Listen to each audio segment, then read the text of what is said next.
Kalau kita sebut pasal Nur Alpha, dia bermula sejak 1980. Jadi nama Nur Alpha tu sendiri datangnya daripada gabungan nama founder kita lah, iaitu Puan Nur Hijrah dan juga Cik Wan Muhammad Arifin.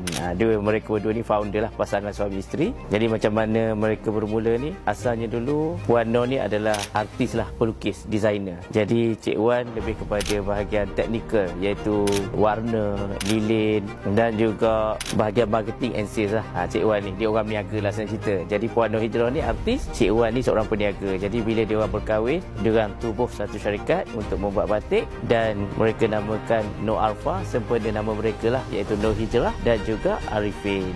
Tapi ada satu yang tertinggal. Biasanya orang akan tanya, kenapa Alpha, kenapa bukan Nur Arifin? Sebenarnya pada tahun 70-an dulu, Cik Wan Muhammad Arifin ni dia minat sangat dekat kereta Alfa Romeo. Jadi disebabkan minat dia yang mendalam dekat Alfa Romeo tu, jadi dia pun kata, apa kata kita namakan daripada Nur Arifin tu jadi Nur Alpha. Jadi sampai hari ni nama dia kekal sebagai Nur Alpha Batik. Sampai sekarang sebenarnya kalau nak diceritakan, Alfa Romeo tu tak berjaya. Sampai sekarang tak berjaya beli, sebab waktu dulu nak beli Alfa Romeo pun mahal. Jadi apa yang dia mampu belilah pada tahun 80-an awal dulu ialah kereta Fiat 127. Jadi orang kata daripada Itali jugalah, senang cerita. Walaupun tak ada mampu beli Alfa Romeo, tapi mampu beli Fiat 127.